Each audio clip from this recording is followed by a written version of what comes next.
is this.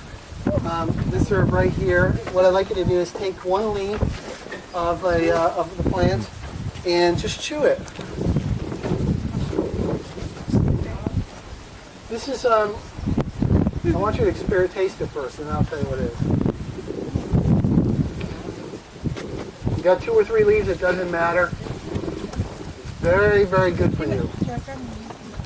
What characteristic flavor are you tasting? No?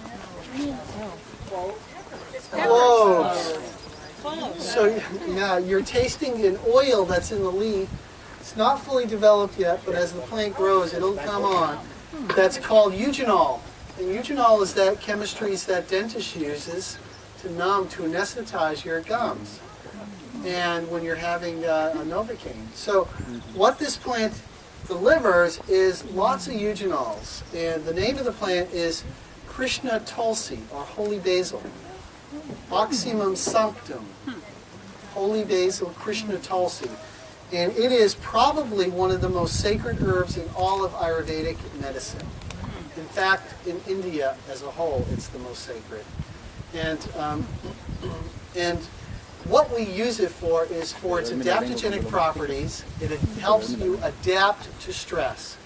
So that means that it encourages the ability to respond to stressful situations and repairs the imbalances set in every part of your body, from your cardiovascular system to your nervous system, your digestive system, your lymphatic system, your respiratory system, your reproductive system. It has an influence that's positive on every system in your body. I don't have time to tell you all about its actions and what conditions it's used for, but generally it's used to improve your response to stress, which makes it a good herb for anybody suffering from adrenal dysfunction, adrenal depletion, or exhaustion, fatigue, or just general lethargy. Now it's growing right next to another plant right here. You don't have to start the wagons for this. Called this plant right here. It's young, but you get a good feel for it. It's called ashwagandha. Anybody hear of ashwagandha before? Another. All right, so you're eating ashwagandha, and so the part that's used is the root. And ashwagandha is a great adaptogen as well, originating from India also. And this has another broad spectrum of attributes all over the body. It's very good for inflammation. It's very good for all kinds of inflammatory disorders and thyroid disorders. So when you combine holy basil with ashwagandha, you get an opportunity to reset the HPA axis, the hypothalamus, pituitary, and adrenal axis, which many of us are imbalanced in. And so this is an amazing combination, these two herbs. And Gaia has an unbelievable formula called Adrenal Health that has these herbs in it, along with wild oats and schizandra and rhodiola. And it works so well for adrenal exhaustion. I'm going to give Charles the opportunity to ask a question here. One is that one right there okay to swallow? Yeah, Charles is saying, can you swallow holy basil? And yes, you can. And the other question is that plant right there made my tongue numb. See? Isn't that a good experience? It made his tongue numb. Isn't that what Novocaine does? That's what eugenol does. Very, very good. You're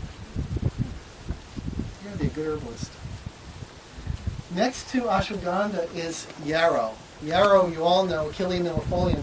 Its flowers are harvested for medicine, and it's used as a styptic or hemostatic to stop bleeding. So it's good for women who have prolonged bleeding in their menses, and specifically if organic lesions are rolled out, it's very good for non-pathological bleeding, and or open wound to help stop bleeding as well.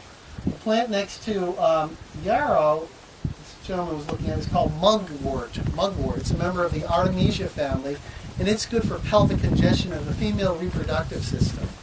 And so we use it in female tonics, and it has a bitter principle, so it can help promote flow and digestive flow through the system to help open up the channels of energy down into the pelvic region. Next to Mugwort is another wart. It's called motherwort. You might want to go look at these plants. Motherwort is a plant that is used for cardiovascular, what we say, cardiovascular neuroses. So when a woman particularly has palpitations associated with her menses or with PMS, this is the herb to use. And it's also used as kind of a general tonic for female complaints. Next to motherwort is lemon balm, Melissa officinalis. You might want to taste the leaf.